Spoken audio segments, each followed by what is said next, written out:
Puji Tuhan. Shalom. Sekali lagi shalom. Shalom. Haleluya. Mari kita mau mulai ibadah kita. Kita siapkan hati kita. Kita mau berdoa begitu. Terima kasih Bapak. Kami bersyukur buat kasih-Mu yang begitu luar biasa bagi hidup kami Bapak. Kami saat ini berkumpul Tuhan memuji dan memuliakan nama-Mu. Mari Bapak, Kau urapi kami semua. Biarkan kami bisa beri dengan sukacita untuk memuji Engkau Bapak. Terima kasih Bapak, Engkau memimpin ibadah kami Tuhan dari awal pertengahan hingga akhirnya ya Bapak. Bagi jemaat-Mu yang masih di perjalanan Tuhan, mari Engkau tuntun tibakan di tempat ini dengan penuh sukacita, sehingga kami dapat bersukacita bersama-sama Bapak. Yang sakit dalam nama Yesus Tuhan sembuhkan, yang menjauh dari Engkau Bapak, mari Kau tarik kembali mereka Bapak, agar mereka ada kerinduan kembali untuk datang ke rumah-Mu Tuhan, untuk datang memuji, datang menyembah-Mu Bapak. Inilah yang menjadi kerinduan kami Tuhan, berkumpul bersama-sama untuk memuji muliakan nama-Mu Tuhan. Terima kasih Bapak, kami serahkan ibadah ini ke dalam tangan kasih-Mu, dalam nama Yesus. Haleluya, amin. Mari kita siapkan hati kita. Kita mau katakan, haleluya Yesus, Engkau pulihkan setiap kehidupan kami Bapak.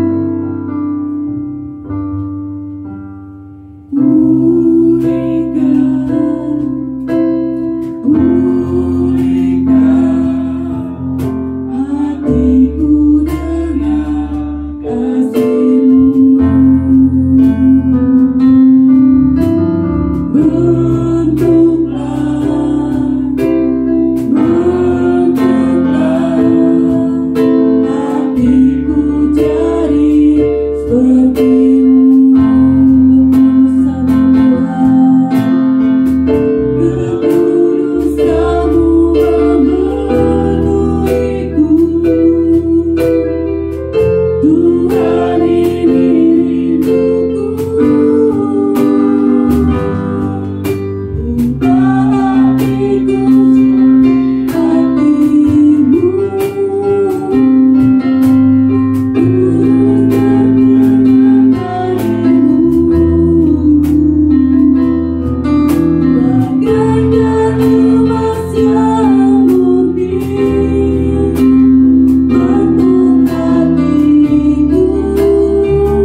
Tuhan.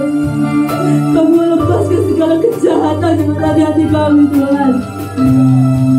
Hanya Engkau yang sanggup mengubah hati kami Tuhan. Kami ingin di akhir 2022 ini Tuhan, kami bisa mengintrospeksi diri kami Tuhan. Kami ingin 2023 menjadi orang-orang ciptaan baru yang selalu haus rindu untuk mencari Engkau Tuhan. Kami ingin hidup kami diperbaharui Tuhan. Kami mau tinggalkan masa lalu yang kelam Tuhan. Kami yakin Tuhan masa depan yang tidak ada di hadapan kami. Biarlah kami selalu mengerjakan semua karena-Mu Tuhan. Biarlah kami selalu mengandalkan Engkau Tuhan. Ampuni kami jika kami selalu mengandalkan kemampuan kami Tuhan. Kami mau mengubah, kami mau Kau ubah hidup kami Tuhan. Ubah kami Tuhan untuk ridwan kami. Hanya Engkau harapan kami satu-satunya ya Bapa. Kami berserah Tuhan, kami berserah. Kami berserah Tuhan Yesus. Hatiku seperti hati-Mu, kudus berkenan bagi-Mu, bagaikan emas yang murni bentuk hatiku.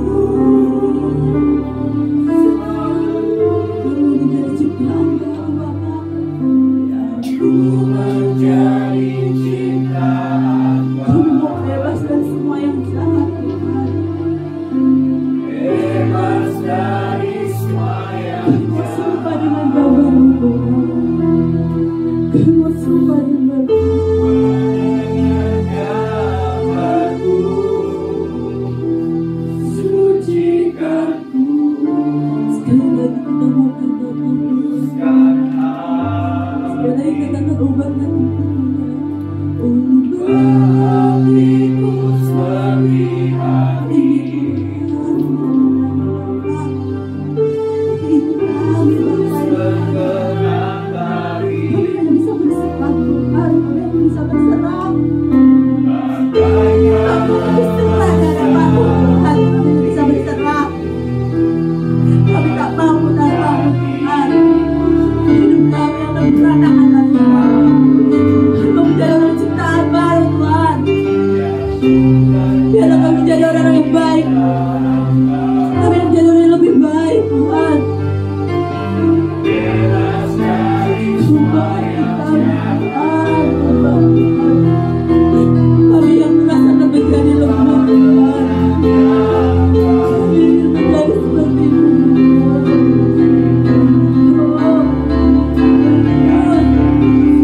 Sekali lagi katakan dengan sungguh-sungguh, ubah hatiku Tuhan. Ubah hatiku seperti ubah Tuhan.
Siap memuji Tuhan, mari yang saya katakan amin.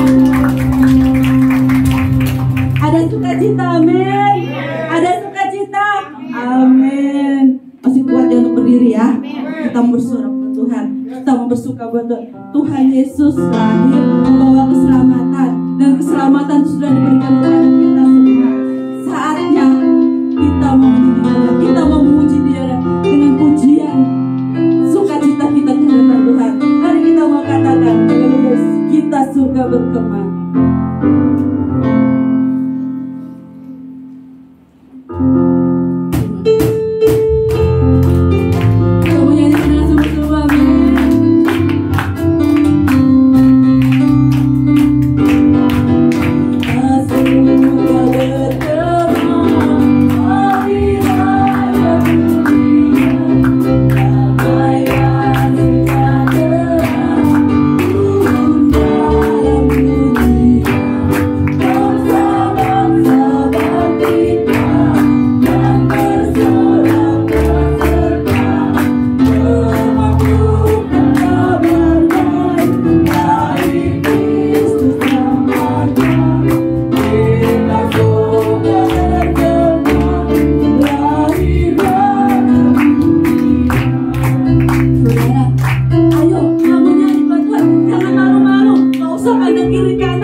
siapkan hati kita.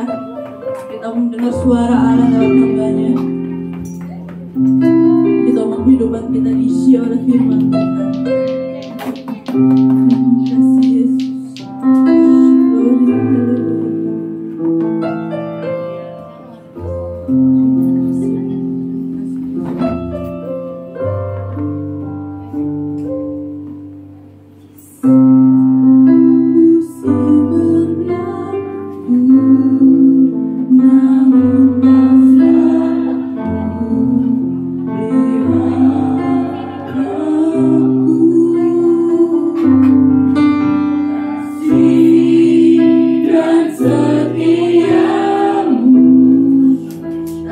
Glory, haleluya.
terbatas kasih-Mu, sungguh ku bersyukur.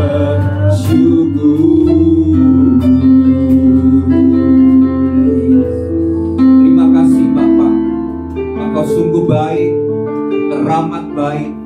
Kasih-Mu begitu besar bagi setiap kami. Bahkan kasih-Mu tidak terbatas oleh apapun Tuhan. Jika sebentar kami akan memasuki beberapa hari lagi, yaitu tahun yang baru Tuhan. Jika kami melihat Tuhan akan perjalanan hidup kami sampai dengan hari ini, kami menyadari itu semua adalah campur tangan Tuhan, pemeliharaan Tuhan, penyertaan Tuhan, kebaikan Tuhan yang terus-menerus Tuhan nyatakan di sepanjang kehidupan kami. Bahkan jika saat ini kami beribadah pada minggu pagi ini, kami tidak pernah menyangka Tuhan bahwa kami boleh memasuki, melewati tahun ini dengan semua keajaiban dan pertolongan Tuhan yang luar biasa. Terima kasih Bapa. Inilah ucapan syukur kami yang kami persembahkan di hadapan-Mu. Biarlah kami boleh terus bersama-sama dengan Tuhan, melewati hari demi hari dan menikmati semua kebaikan, kasih Tuhan yang begitu luar biasa dalam hidup kami. Terima kasih Bapa. Jika minggu pagi hari ini Tuhan, kembali kami rindu mendengarkan akan firman Tuhan.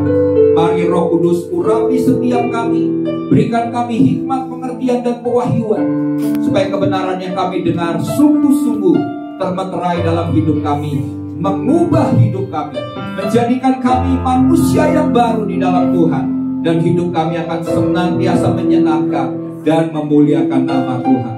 Sebab itu Bapa, kami mengizinkan kuasa Roh Kudus dan pekerjaan daripada firman Tuhan mengubah hati kami, dan kami tidak mengizinkan segala pekerjaan iblis yang mencoba mencuri kebenaran firman Tuhan. Kami ikat, kami patahkan, kami hancurkan dalam nama Tuhan Yesus Kristus. Biar kuasa Tuhan bekerja sebebas dan seluas-luasnya melalui ibadah di minggu pagi ini. Terima kasih Tuhan buat darah-Mu yang memeteraikan kami, menguduskan tempat ini untuk kemuliaan bagi nama-Mu. Hanya di dalam nama Tuhan Yesus Kristus, kita semua yang siap mendengarkan firman bersama-sama katakan amin. Beri kemuliaan bagi Tuhan Yesus. Haleluya, haleluya. Puji Tuhan. Oke, ya, selamat hari Minggu. Ya, semua shalom Bapak Ibu Saudara. Shalom. Oke ya, kita akan mulai mendengarkan firman Tuhan. Kita akan membaca firman Tuhan di dalam 1 Petrus pasal yang pertama.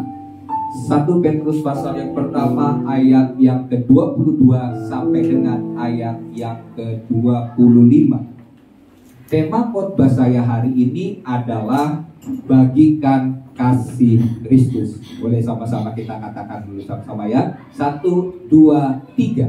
Bagikan kasih Kristus.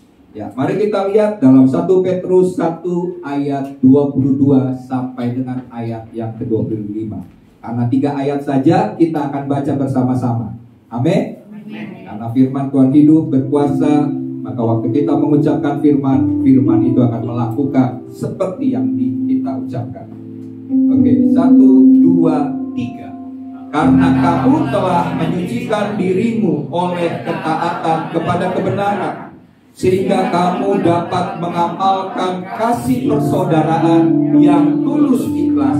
Hendaklah kamu bersungguh-sungguh saling mengasihi dengan segenap hatimu, karena kamu telah dilahirkan kembali, bukan dari benih yang fana, tetapi dari benih yang tidak fana, oleh firman Allah yang hidup dan yang kekal.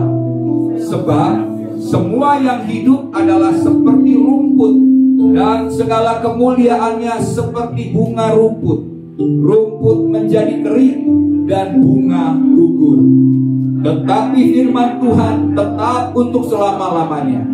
Inilah firman yang disampaikan Injil kepada kamu. Amin. Bapak Ibu Saudara, kalau kita bicara tentang kasih Tuhan, kita harus sungguh-sungguh memahami akan kasih itu. Karena kasih itu adalah sesuatu hal yang penting, Bapak Ibu Saudara. Yesus berkata ada dua hukum yang utama dan yang terutama, yaitu apa? Kasihilah Tuhan Allahmu dengan segenap hatimu, dengan segenap jiwamu, dengan segenap kekuatan dan akal budi. Dan hukum yang kedua yang tidak kalah penting, yaitu kasihilah sesamamu manusia seperti dirimu sendiri.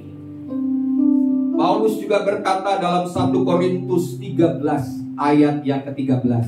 Ya, biasanya kan kalau angka 13 kayaknya angka nggak bagus nih Pak. Ya. Apalagi sekarang kan lagi zaman bola gitu ya. Lagi judi, jadi lihat angka-angka ya. Nah, 1 Korintus 13 ayat 13. Tapi saya tidak mengarahkan untuk pasang nomor ini ya, enggak ya.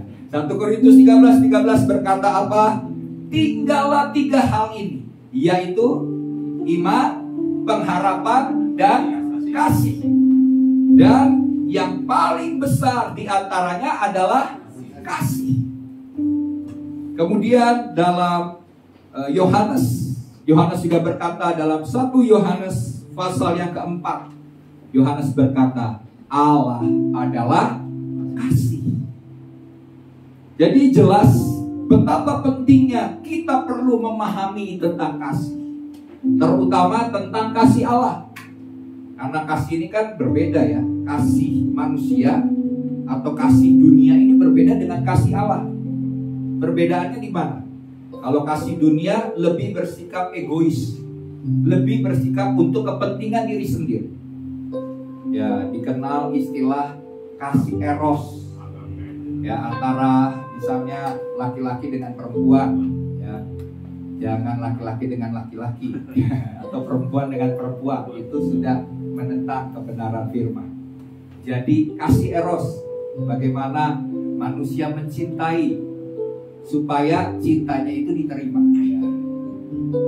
Nah, itu untuk kepentingan dirinya sendiri. Sedangkan kasih Tuhan berbeda. Kasih Tuhan itu kasih tanpa pamrih, kasih tanpa balasan. Ya, inilah yang nanti kita akan lihat perbedaan yang lebih jelas lagi tentang kasih Allah dan kasih manusia. Nah, kita tidak akan pernah untuk dapat membagikan kasih Allah tanpa kita mengerti tentang kasih Allah. Amin. Kita bilang, oh bagaimana nih cara bagikan kasih Tuhan? Kita tidak akan pernah membagikan kasih Tuhan tanpa kita mengalami kasih Tuhan itu sendiri. Jadi pagi hari ini izinkan ya Bapak Ibu Saudara mengalami kasih Tuhan lebih dan lebih lagi, ngalamin level kasih Tuhan yang lebih dalam lagi dalam hidup. Karena seberapa engkau menerima kasih Tuhan yang limpah, sebegitulah kita juga akan dapat mengasihi sesama dengan limpah. Tapi kalau tingkat pemahaman kasih kita sangat terbatas, sangat kecil, maka sebegitulah kita akan tidak dapat mengasihi sesama secara maksimal. Betul ya? Jadi betapa pentingnya kita mengenal kasih Allah. Karena sebegitulah kita akan mengekspresikan, menerapkan kasih Tuhan yang kita alami untuk dibagikan kepada sesama kita. Ya. Nah, sekalipun manusia telah memberontak dan melawan kepada Allah, tapi Tuhan tetap mengasihi manusia. Amin. Buktinya Dia mengaruniakan anaknya yang tunggal, supaya datang ke dalam dunia, supaya setiap orang yang percaya kepada Yesus tidak binasa, melainkan beroleh hidup yang kekal. Jadi di sini kita lihat kasih Tuhan itu kasih yang tidak bersyarat. Kalau hitung-hitungan, Tuhan hitung-hitungan dengan manusia, Tuhan bilang begini, oh kamu sudah memberontak, kamu sudah melawan aku, kamu tidak mau mentaati aku, kata Tuhan. Jadi kalau aku tidak mau mengasihi kamu, bagi orang dunia itu wajar, betul kan? Tapi kasih Tuhan adalah kasih yang tanpa syarat, kasih yang tanpa pamrih, diberikan dengan cuma-cuma.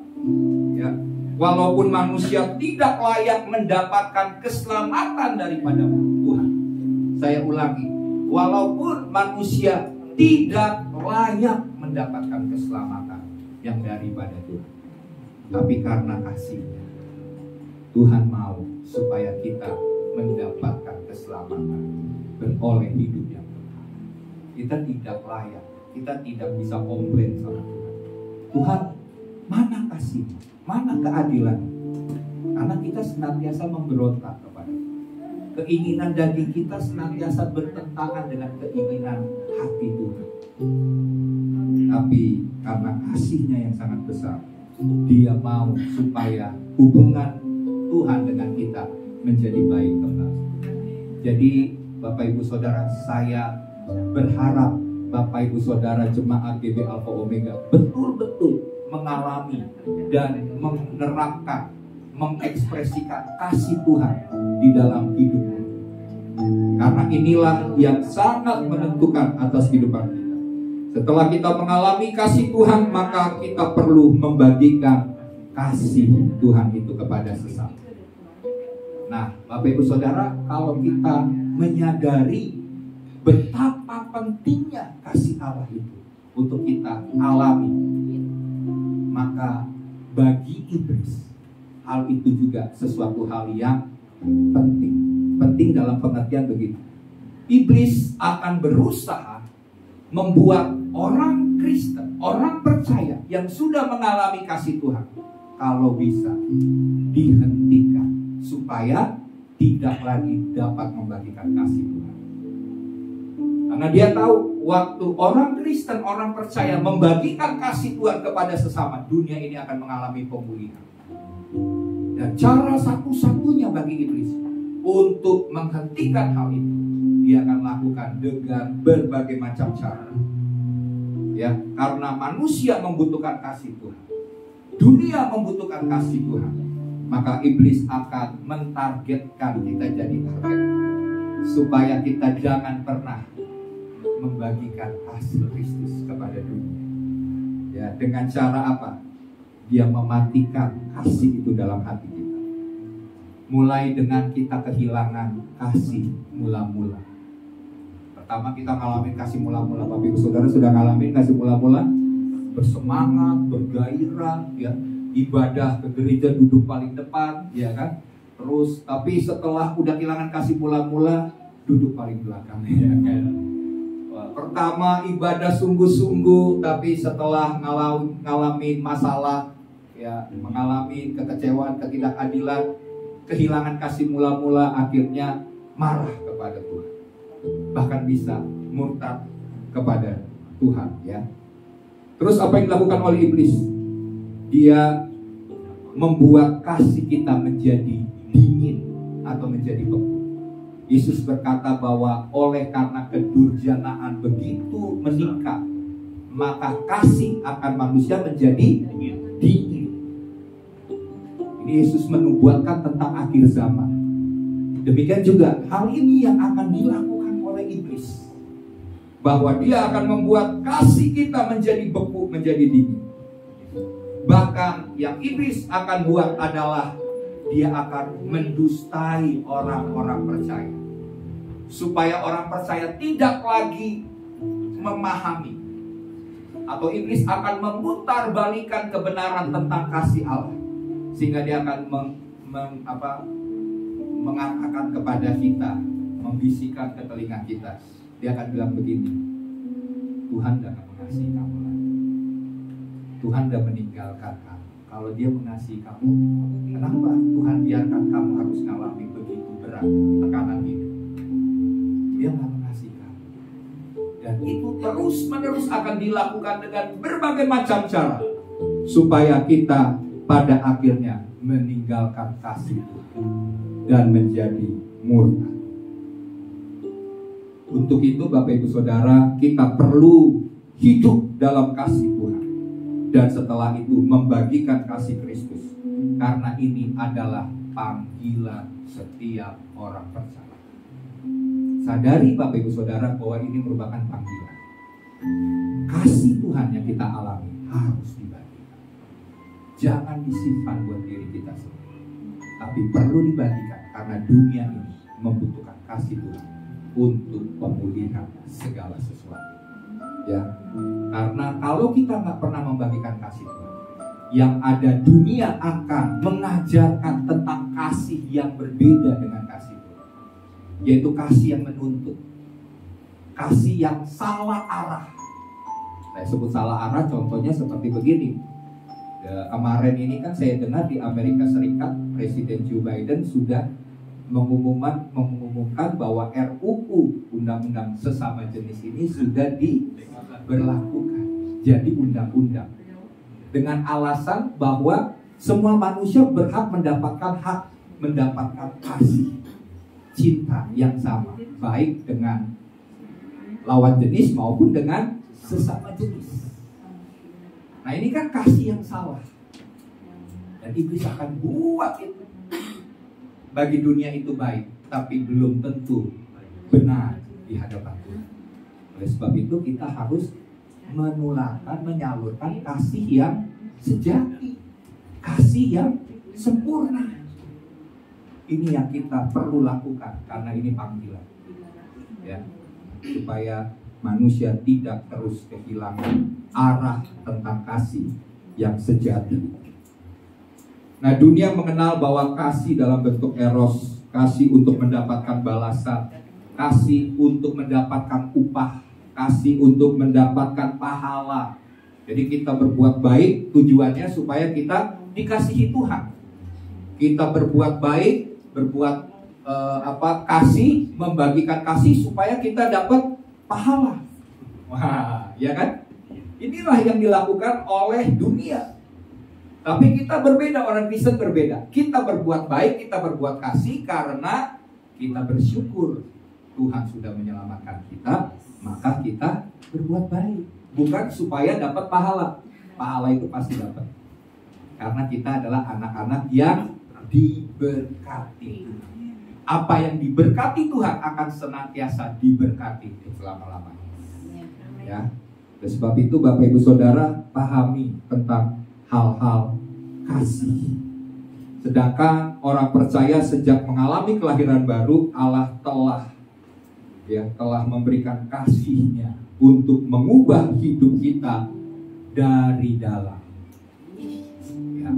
Kalau dari dalam, maka yang akan keluar adalah sesuatu yang dari dalam, dari Tuhan sendiri. Kalau dari luar, kita bisa poles, kita bisa kelihatan baik, tapi kalau belum diubah hati kita, suatu saat hal itu akan muncul. Tapi kalau betul-betul lahir dari dalam, kasih Tuhan itu mengalir dari dalam kita, maka orang itu akan kagum karena kita mengasihi dengan tulus, dengan sungguh-sungguh. Ya, sehingga Bapak Ibu Saudara, kasih itu yang dari dalam itu berasal dari Allah, dan kasihnya akan mengalir melalui kehidupan kepada orang-orang. Ada lagu lama yang saya suka, lagunya begini: kasihnya seperti sungai, kasihnya seperti sungai, kasihnya seperti sungai di hatiku, mengalir di waktu panas, mengalir di waktu hujan, kasihnya seperti sungai di hatiku. Yang kedua kan, berkatnya seperti sungai, berkatnya seperti sungai, berkatnya seperti sungai di hatiku, mengalir di waktu panas, mengalir di waktu hujan, berkatnya seperti sungai di hatiku. Amin. Kasih Tuhan, berkat Tuhan, kuasa Tuhan akan terus dialirkan melalui hati kita, dan kita jadi sarana Tuhan untuk mengalirkannya. Amin. Nah, oleh sebab itu Tuhan akan memberikan kemampuan kepada setiap kita untuk mengasihi tanpa pamrih atau tidak bersyarat. Karena kenapa? Karena kasih kita itu lahir dari Tuhan. Kita alirkan yang dari dalam ini, yang dari Tuhan. Tapi kalau kita mengasihi bukan karena didasari oleh kasih Tuhan yang dari dalam hati kita, maka kita tidak akan mudah untuk mengasihi orang yang sudah berbuat jahat kepada kita. Tidak akan pernah mudah, ya, bahkan tidak bisa. Jadi inilah kasih yang sejati. Coba pikir orang Kristen, ya kan? Udah dihina, udah dijelek-jelekin, udah difitnah, udah ngomongin apapun, tapi reaksi kita apa? Mengampuni, mengasihi, memberkati. Itu nggak mudah, Bapak Ibu. Itu kalau nggak ada kasih Tuhan dalam hati kita lakukan itu, kita bisa stres. Kita bilang, wah nggak bisa. Padahal Tuhan bilang 70 kali 7 kali, berarti tanpa batas. Hanya kasih Tuhan yang memenuhi hidup kita, yang mampu melakukan hal itu. Hanya kasih Tuhan.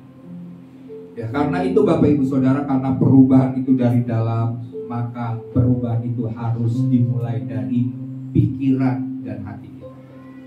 Kita harus terus-menerus menyelaraskan hati kita, pikiran kita dengan firman Allah. Kalau kita rasa, wah Tuhan ini nggak mungkin, Tuhan terlalu berat, kita ikutin aja. Tuhan, mampukan saya menyesuaikan pikiran hati saya ini yang jahat, yang senantiasa memberontak, yang senantiasa menolak akan firman Tuhan.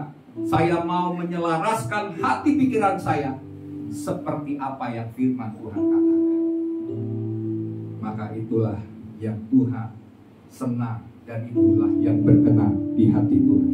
Maka ketika kita membagikan kasih kepada sesama, kita melakukannya dengan sikap hati yang berbeda. Sikap kita berbeda. Ya. Nah, Bapak Ibu Saudara, oleh sebab itu kita akan lihat sikap hati yang bagaimana yang kita perlu ekspresikan dalam membagikan kasih Kristus. Yang pertama adalah dengan tulus ikhlas. Ini yang jadi bagian orang Kristen.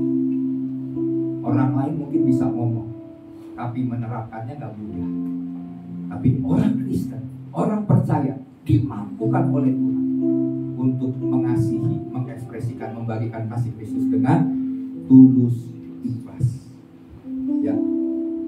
Mari kita lihat ayatnya dalam 22 bagian A. Karena kamu telah menyucikan dirimu, berarti menyucikan jiwamu, menjadikan jiwamu itu murni.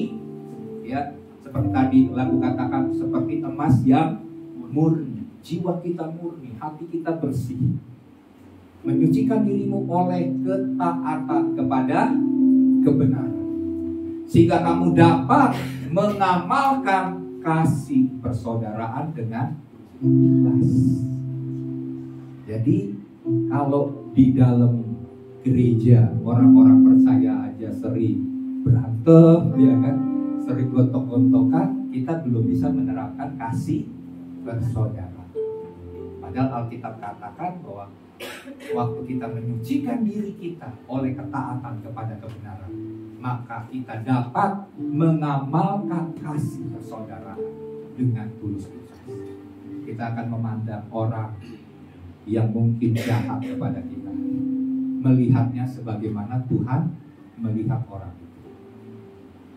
Ya, kalau Tuhan sudah mengasihi kita sebagai orang pilihan Tuhan, dan kita dianugerahi keselamatan, kita mendapatkan kasih karunia daripada Tuhan, Tuhan saja sudah mengampuni orang.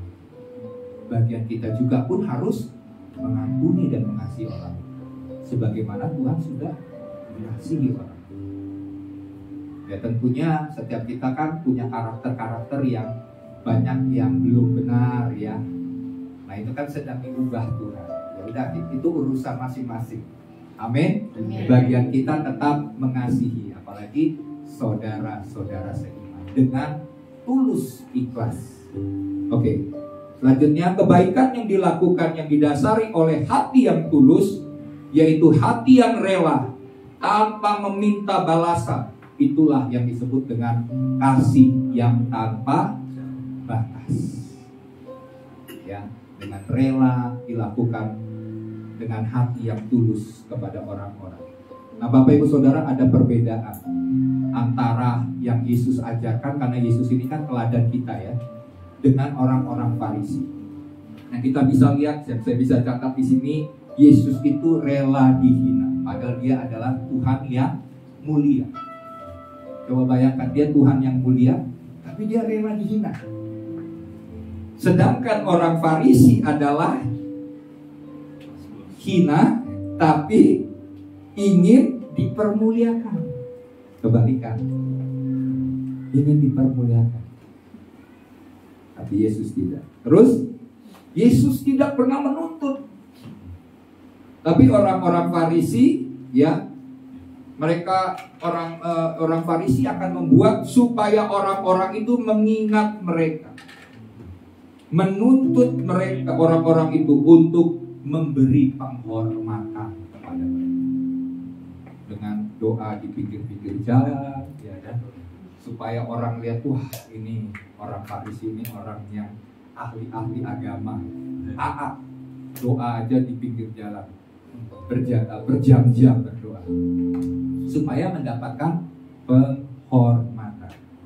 Tapi Yesus tidak pernah menuntut kepada orang-orang. Dia mengasihi dengan tulus.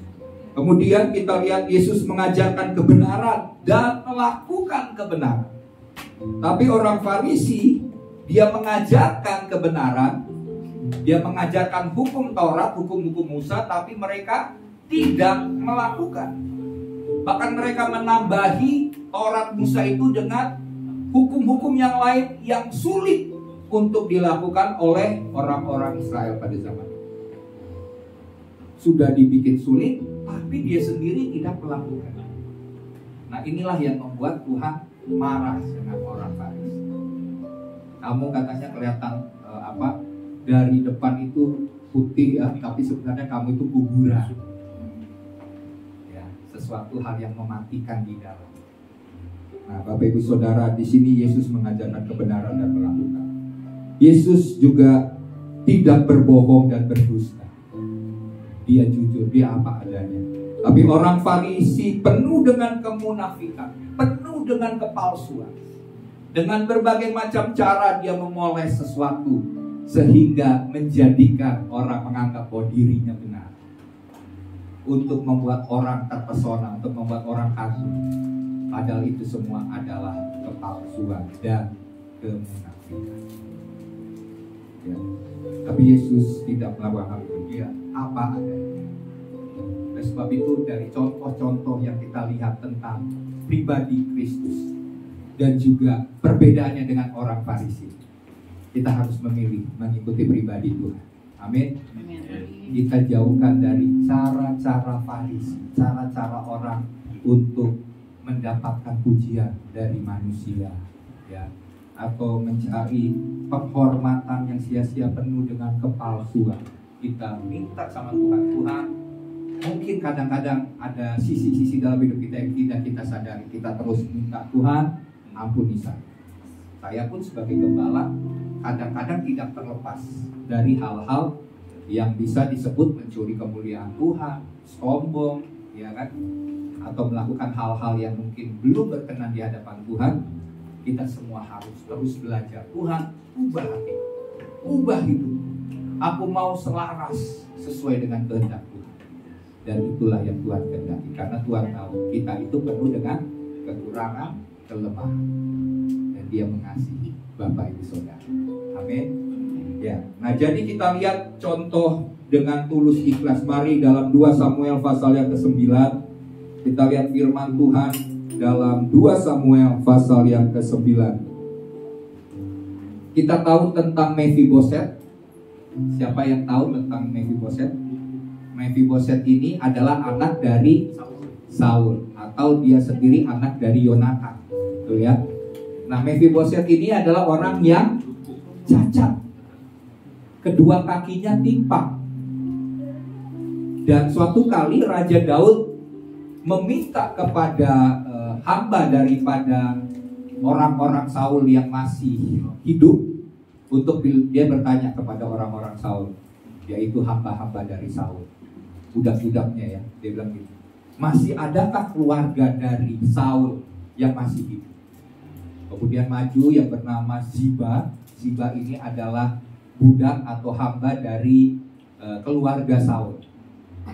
Terutama dia adalah hamba dari Mephiboset. Jadi ternyata ada satu anak dari Saul, keturunan Saul yang masih hidup, yang bernama Mephiboset. Kemudian apa yang dikatakan oleh Saul? Mari kita lihat ayatnya supaya lebih pas ya. Kita lihat dalam 2 Samuel pasal yang ke-9. Saya langsung saja ayatnya ketiga deh. Kemudian berkatalah raja, tidak adakah lagi orang yang tinggal dari keluarga Saul? Aku hendak apa? Menunjukkan kepadanya kasih yang dari Allah. Garis bawah. Aku hendak menunjukkan kasih yang dari Allah. Lalu berkatalah Ziba kepada raja. Ziba ini budak daripada anak-anak Saul itu. Masih ada seorang anak laki-laki Yonatan yang cacat kakinya. Tanya raja kepada Ziba, di manakah ia?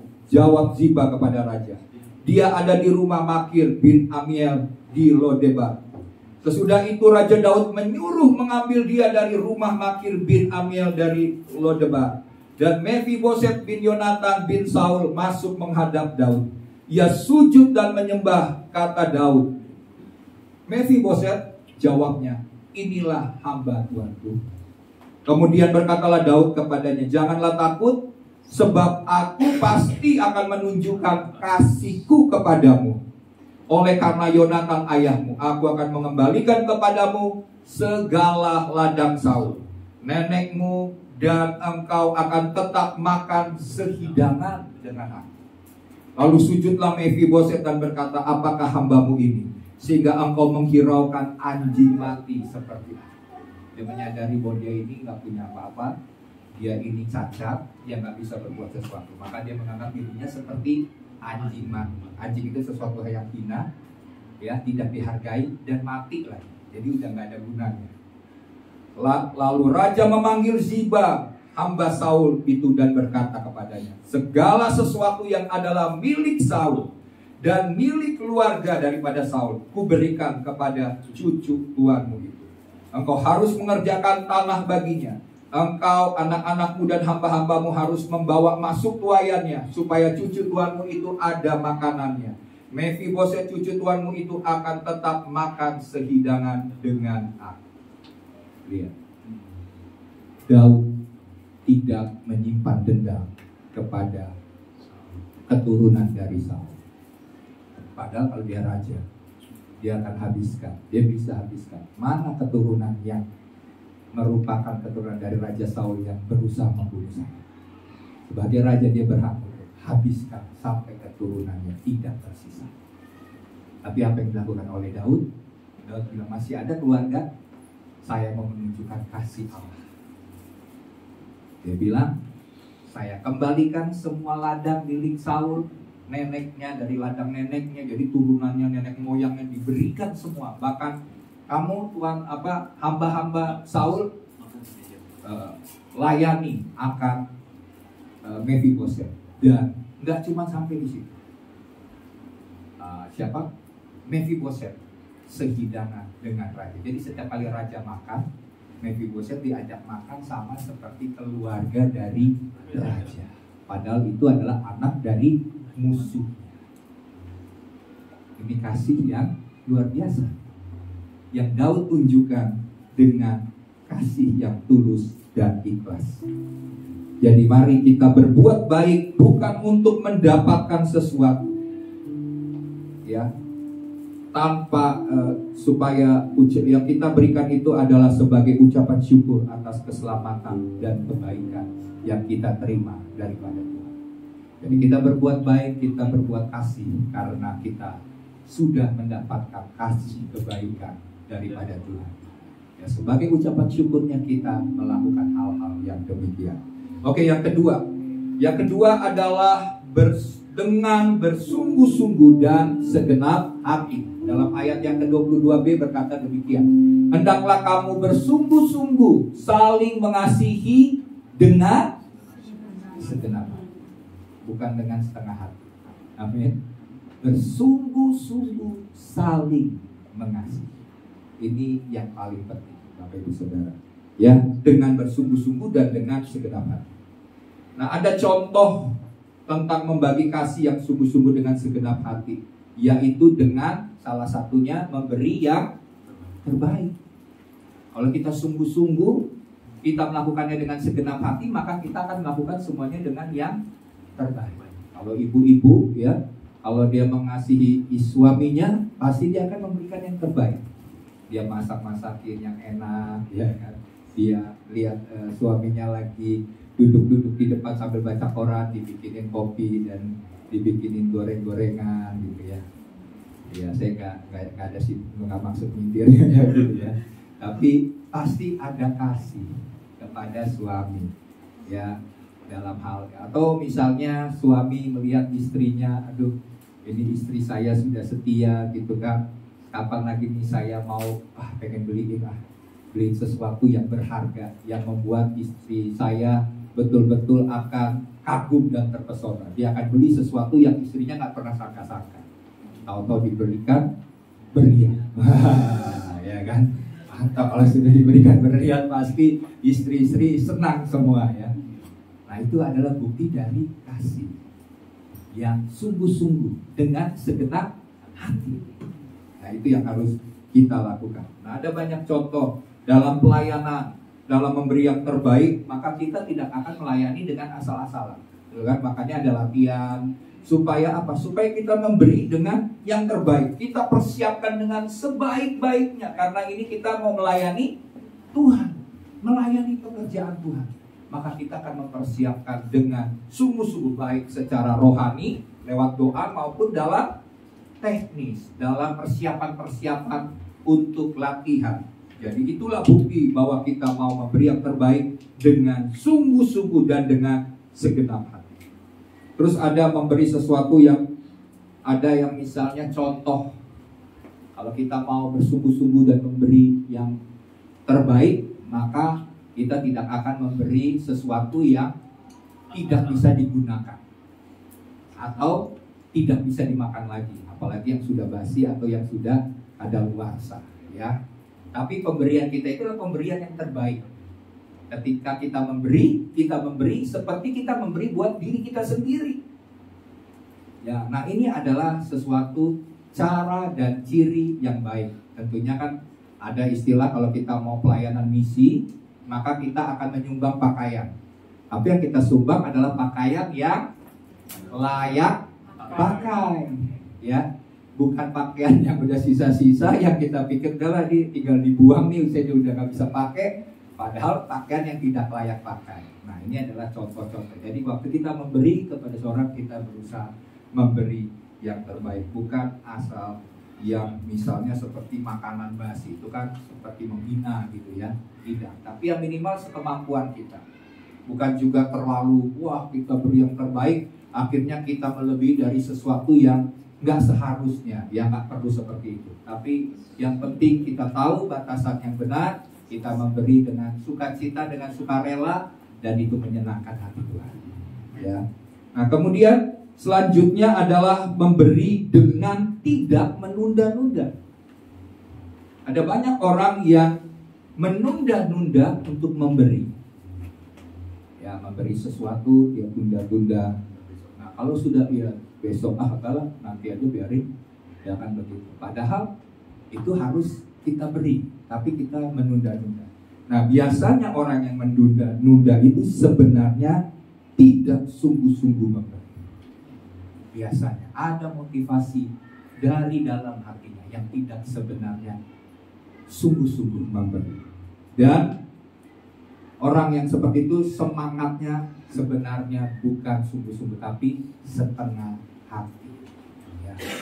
Semangatnya masih setengah hati. Kalau masih suka menunda-nunda, baik itu menunda dalam memberi, apalagi menunda-nunda pekerjaan, betul nggak?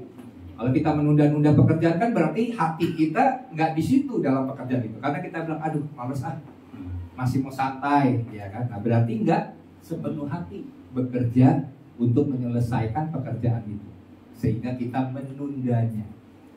Jadi gambaran dari masih setengah hati, belum sepenuh hati.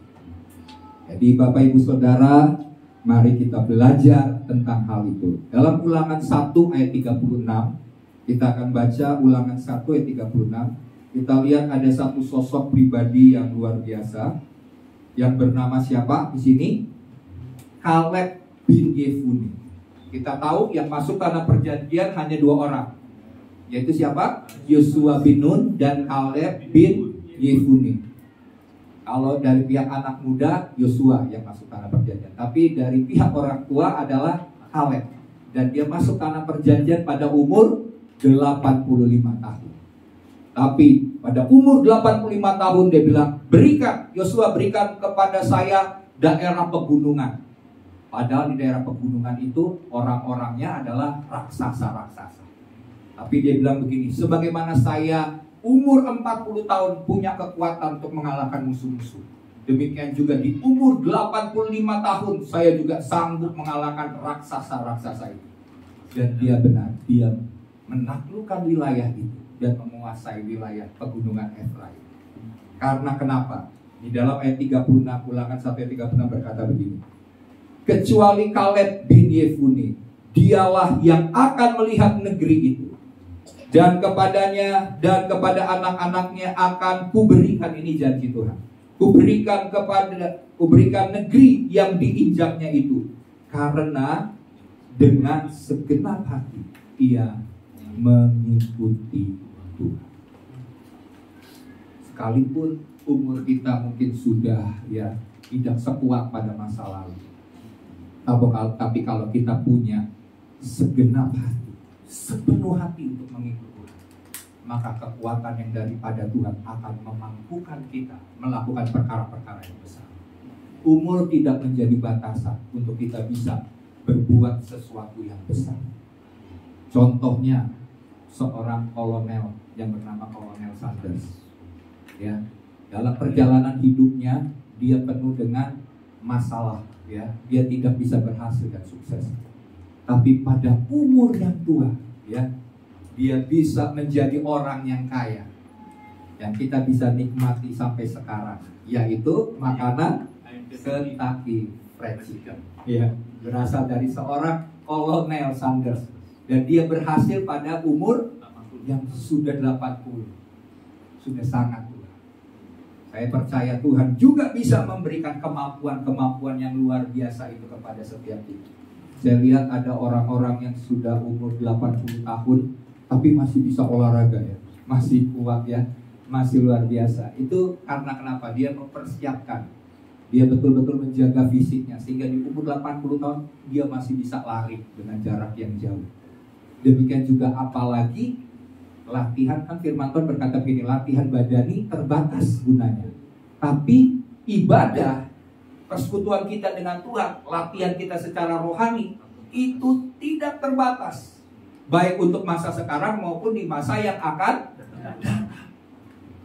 Yang lahiriah aja bisa luar biasa, apalagi yang rohani. Kita melatih diri kita untuk beribadah, dampaknya adalah untuk masa kini dan di masa yang akan datang. Oke, nah yang ketiga, yang terakhir, di dalam ayat yang ke-23 dikatakan dengan ucapan syukur. Ayat 23, karena kamu telah dilahirkan kembali bukan dari benih yang fana, tetapi dari benih yang tidak fana oleh firman Allah yang hidup dan yang kekal. Kita sudah dilahirkan kembali. Kita berasal dari Tuhan. Kita bukan dari benih yang fana, tapi berasal dari kasih Tuhan. Berasal ada benih dari Tuhan, benih ilah yang tertanam dalam hidup kita, sehingga kita berkuasa untuk melakukan firman Tuhan. Oleh sebab itu, yang kita perlu lakukan adalah mengucap syukur. Karena sadari Bapak Ibu Saudara, kita bisa melakukan segala hal semata-mata bukan karena hebat kita, bukan karena pengalaman kita, bukan karena kemampuan kita diri sendiri. Itu semua anugerah. Itu semua Tuhan berikan kepada kita, sehingga kita bisa menikmati banyak hal-hal yang luar biasa, hal-hal yang enak, hal-hal yang nyaman. Itu semua adalah anugerah. Kalau kita berusaha, mungkin kita bilang, saya jujur, untuk punya misalnya rumah, untuk bekerja berapa tahun pun mungkin saya nggak akan bisa punya rumah kalau cuma mengandalkan sebagai melayani pekerjaan Tuhan. Tapi Tuhan bisa memberkati dengan caranya yang ajaib. Ya, nggak perlu dengan hasil pekerjaan, mungkin gaji. Kalau gaji mungkin Bapak Ibu Saudara pikir, waduh, apalagi di zaman sekarang ya. Sri Mulyani berkata, kayaknya ini anak-anak milenial untuk tinggal di Jakarta, punya rumah di Jakarta agak sulit. Mereka harus punya rumah di luar dari Jakarta. Karena harga tanah di Jakarta itu sudah melambung tinggi. Jadi mau gaji sebesar apapun, orang-orang milenial tidak akan bisa mempunyai rumah di Jakarta.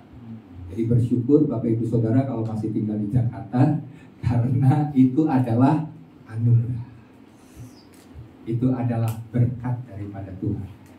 Ya, kalau Tuhan bisa memberkati hamba-hamba Tuhan, tokoh-tokoh Alkitab, sebagaimana Tuhan memberkati Abraham, Tuhan memberkati Yakub, memberkati Ishak pada waktu masa kering, ya. Tapi Dia memberkati sehingga Ishak kian kaya, bertambah kaya, dan semakin kaya. Wah, di tengah kekeringan Tuhan bisa memberkati setiap kita. Maka kalau Tuhan mau menyatakan kasih-Nya, itu semua karena anugerah. Jadi jalani hidup dengan ucapan syukur, karena anugerah itu daripada Tuhan. Jadi hidup ini sementara Bapak Ibu Saudara.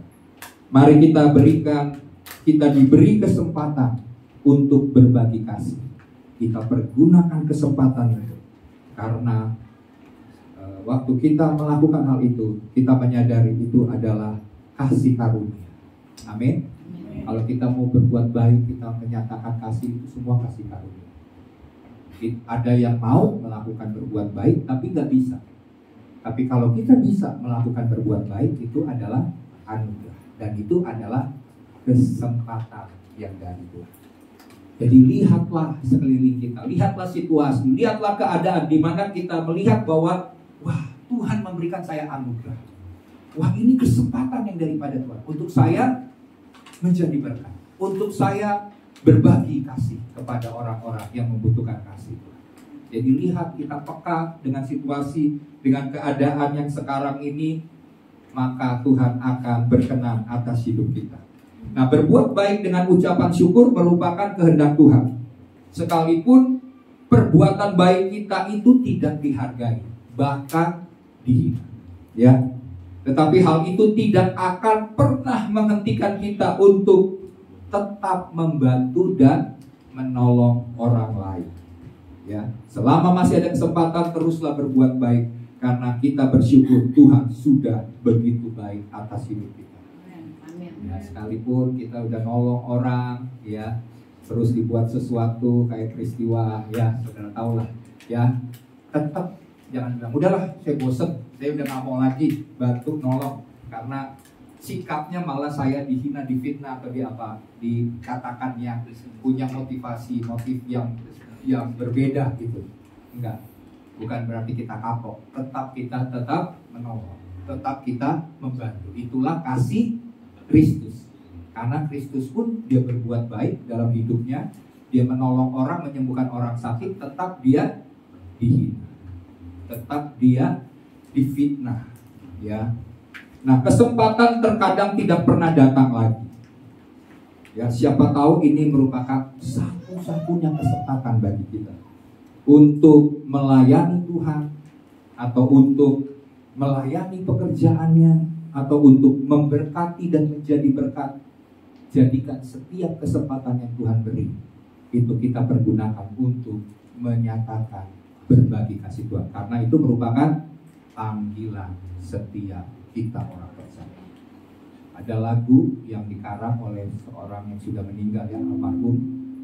Lagunya kan enak, ya. Hidup ini adalah kesempatan, hidup ini untuk melayani Tuhan.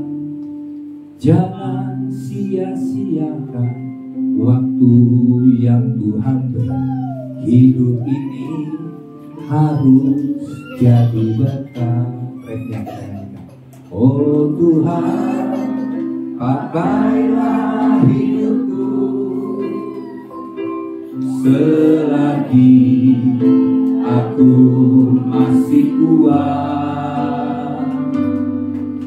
Bila saatnya nanti ku tak berdaya lagi, hidup ini sudah jadi berkah. Saya akan tutup dengan kata-kata begini. Bapak Ibu Saudara, sadari bahwa panggilan kita adalah mengekspresikan dan membagikan kasih Kristus. Karena dunia membutuhkan kasih yang murni.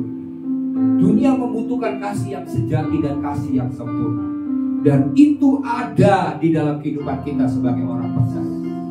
Sudah terlalu banyak kasih yang egois, kasih yang mementingkan diri sendiri terjadi di sekitar kita, yang berkata untukku, dan untukku.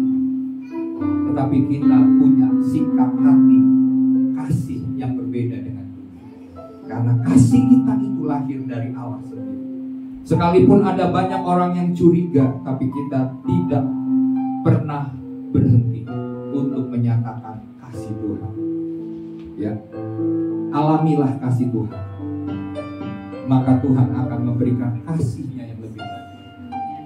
Ubah, kita minta Tuhan mengubah pikiran dan hati kita, sehingga kita semakin murni, semakin tulus, dan tetaplah membagikan kasih Kristus dengan sungguh-sungguh, tidak dengan setengah hati. Bagikan kasih Kristus dengan penuh syukur, walaupun ditolak, dihina, disalah mengertikan, karena kasih tidak pernah gagal. Mari kita nyanyikan lagu ini. Hidup ini adalah kesempatan. Haleluya. Hidup ini adalah kesempatan.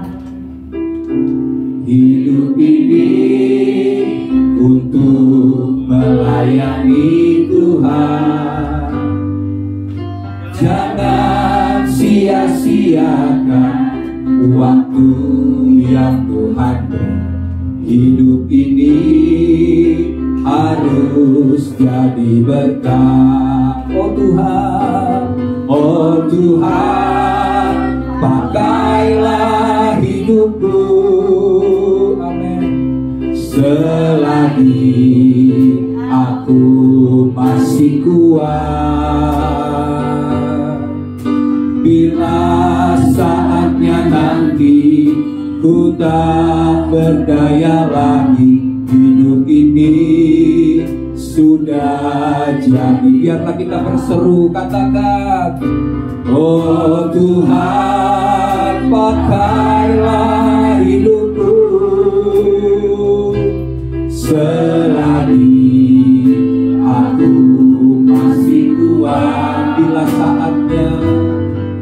Bila saatnya nanti ku tak berdaya lagi, hidup ini sudah jadi berkah. Bila saatnya nanti ku tak berdaya lagi, hidup ini sudah jadi berkah. Tuhan, hamba berdoa bagi setiap jemaat-Mu Tuhan di musim Natal ini Tuhan. Kami betul-betul membagikan akan kasih Kristus yang sudah nyata. Karena kasih tidak pernah gagal, kasih tidak berkesudahan. Segala sesuatu akan berlalu, nubuat akan berlalu, segala sesuatu akan tinggal lenyap, tetapi kasih akan tinggal tetap. Kasih tidak berkesudahan dan kasih tidak pernah gagal. Sebab itu Bapa, penuhi kami dengan kasih-Mu, buat kami mengalami tingkatan level kasih Tuhan yang semakin limpah Tuhan, sehingga kami akan juga mengasihi sebagaimana Tuhan mengasihi orang-orang yang telah berbuat dosa kepadamu Tuhan. Terima kasih Bapa, Engkau meteraikan firman jadi daging bagi setiap kami, menjadi rema bagi setiap kami. Karena untuk itulah kami dipanggil untuk membagikan kasih. Dalam nama Tuhan Yesus kami berdoa. Haleluya. Amin.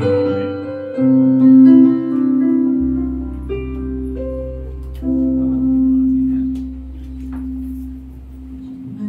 kami berkata dengan firman yang begitu luar biasa, yang mampu memulihkan hidup kita.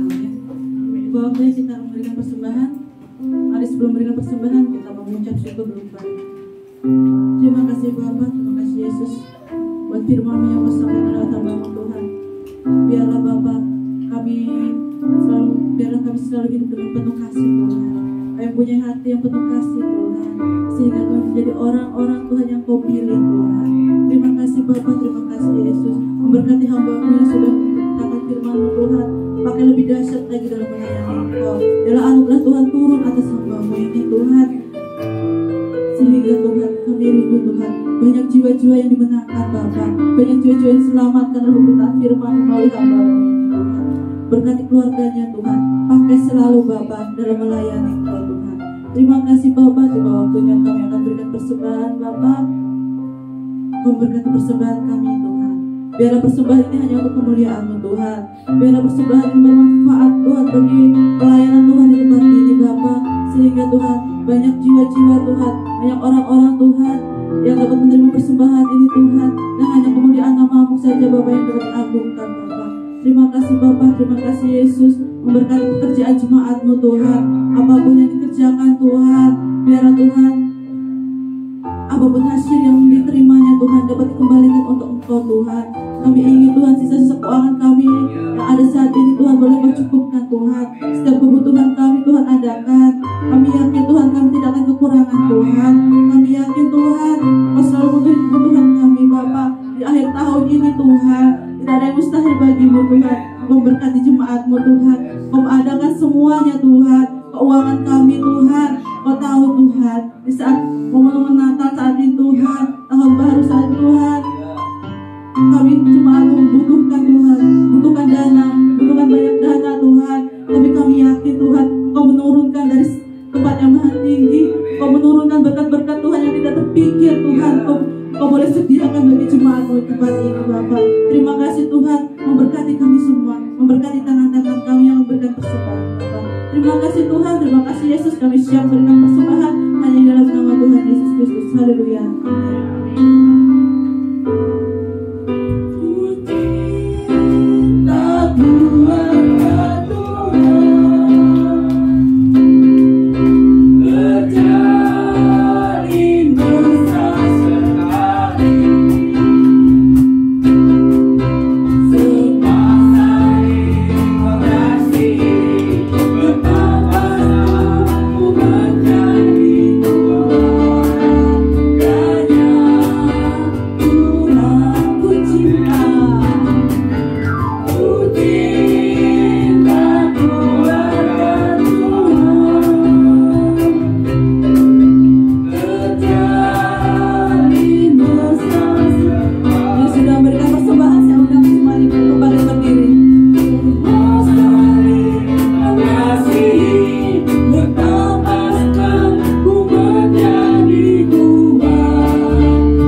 Doa penutup selanjutnya saya serahkan kembali kepada Bapak.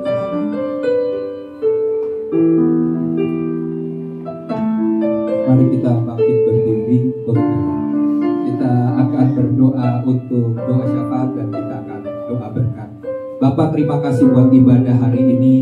Segala hal yang kami bawa sebagai ucapan syukur, pujian penyembahan kami kepada Tuhan, dan setiap persembahan, setiap pemberian yang kami bawa di hadapan Tuhan, Tuhan yang memberkati, Tuhan yang menyertai, Tuhan yang mengurapi setiap kami, Tuhan. Terima kasih Bapak, kami percaya janji Tuhan bahwa pada saat kami beribadah, Tuhan hadir di tengah-tengah kami, sehingga yang sakit disembuhkan, yang terikat dan terbeban, yang berbeban berat, Tuhan bebaskan, Tuhan lepaskan, Tuhan. Bagi mereka yang mengalami pergumulan masalah keuangan, Tuhan mengadakan terobosan, Tuhan mengadakan mujizat, Tuhan yang berjalan di depan kami, Tuhan yang menerobos, Tuhan yang membukakan jalan bagi setiap kami, sehingga setiap pintu-pintu yang tertutup, kami sepakat berdoa dalam nama Tuhan Yesus, maka pintu-pintu yang lain Tuhan mampu membukakannya. Sebab jika Tuhan yang sudah membuka pintu, tidak ada satupun yang dapat menutupnya. Dan jika Tuhan sudah mengangkat kami, tidak ada satupun yang dapat merendahkan kami. Segala sesuatu yang baik, segala pemberian yang baik berasal daripada Tuhan. Kami menikmati semua hal yang baik yang daripada Tuhan, dan berkat-berkat yang melimpah Tuhan sediakan bagi setiap kami sebagai anak-anak-Mu. Terima kasih Bapa. Kami serahkan seluruh kehidupan kami bawa bangsa dan negeri kami Indonesia yang kami cintai. Tuhan, kami bawa biar keamanan, kesejahteraan, kemakmuran Tuhan terjadi atas bangsa ini. Kami serahkan bangsa ini dari Sabang sampai Merauke, dari Pulau Miangas sampai dengan Pulau Rote, Tuhan. Kami serahkan Tuhan, biar darah Yesus membungkus negeri ini, menjauhkan dari semua hal yang jahat, menjauhkan dari segala rancangan-rancangan jahat iblis. Bahkan masalah-masalah yang terjadi, baik bencana alam, baik masalah gempa bumi, Tuhan. Oh Bapa, kekeringan, kelaparan, Tuhan. Bahkan masalah-masalah ekonomi di negeri ini, Tuhan, kami serahkan ke dalam tangan Tuhan. Biar Tuhan yang mengangkat negeri ini, Tuhan yang mencurahkan, Tuhan yang melimpahi dengan anugerah, Tuhan. Dan kami berkata, Tuhan, kami lepaskan shalom Tuhan turun atas Indonesia, sehingga segala yang terbaik, Tuhan munculkan atas negeri ini, Tuhan. Dan banyak perkara-perkara besar terjadi atas negeri ini. Kami berdoa biarlah semakin banyak jiwa-jiwa dimenangkan bagi Kristus. Kami berdoa bagi mereka yang belum mengenal kebenaran, Tuhan. Tuhan, kami percaya kuasa Tuhan akan membebaskan, melepaskan negeri ini, Tuhan. Dan biarlah semakin banyak yang akan berlutut dan mengaku bahwa Yesus Kristus adalah Tuhan, Juru Selamat, yang akan membuat mereka beroleh kehidupan yang kekal, mendapatkan keselamatan yang daripada Tuhan. Terima kasih Bapa. Kami serahkan segala sesuatunya. Berkati Presiden, berkati Wakil Presiden, berkati staf Menteri, MPR, DPR, Tuhan, pemerintahan dari tingkat pusat sampai dengan tingkat daerah, dari tingkat yang tertinggi dalam pemerintahan sampai dengan RT dan RW, Tuhan. Kami serahkan Tuhan setiap pemimpin bangsa kami. Berikan mereka roh takut akan Tuhan, sehingga segala keputusan mereka sungguh-sungguh didasari untuk melakukan kehendak Tuhan dan membuat bangsa ini sejahtera. Terima kasih Bapak. Kami percaya doa kami bagi bangsa ini tidak pernah sia-sia. Tuhan memperhitungkannya di hadapan-Mu. Dan jika sebentar Tuhan, kami akan mengakhiri ibadah kami hari ini. Kami mengharapkan hal-hal yang besar di minggu-minggu ke depan, Tuhan. Kami percaya berkat Tuhanlah yang menjadikan kami berhasil, bahkan kaya, Tuhan. Susah payah tidak akan menambahinya. Oleh sebab itu Bapak, kami mengangkat tangan kami. Mari jemaat Tuhan, arahkan hatimu, tadahkan tanganmu kepada Tuhan, dan terimalah berkat daripada Bapa Surga, cinta kasih karunia, kasih setia daripada Tuhan Yesus Kristus, dan persekutuan dengan Roh Kudus yang menyertai engkau di sepanjang hidupmu. Roh Kudus yang mengurapi, Roh Kudus yang akan memberikan hikmat, yang memberikan tuntunan dalam kehidupanmu, dan Tuhan akan membawa engkau senantiasa naik dan tidak pernah turun, menjadi kepala dan bukan menjadi ekor. Apa saja yang diperbuat dengan kedua tanganmu, Tuhan memberkati dan membuatnya berhasil. Dan engkau tetap taat, setia, hidup kudus, hidup dalam kebenaran, sampai Tuhan Yesus Kristus datang kedua kali menjemput kami. Kami tidak kedapatan bercacat celah, dan kami akan diangkat di awan-awan yang terbaik, dan akan tinggal bersama-sama dengan Tuhan di dalam kerajaan yang kekal untuk selama-lamanya. Semua kita yang sudah diberkati Tuhan bersama-sama katakan amin.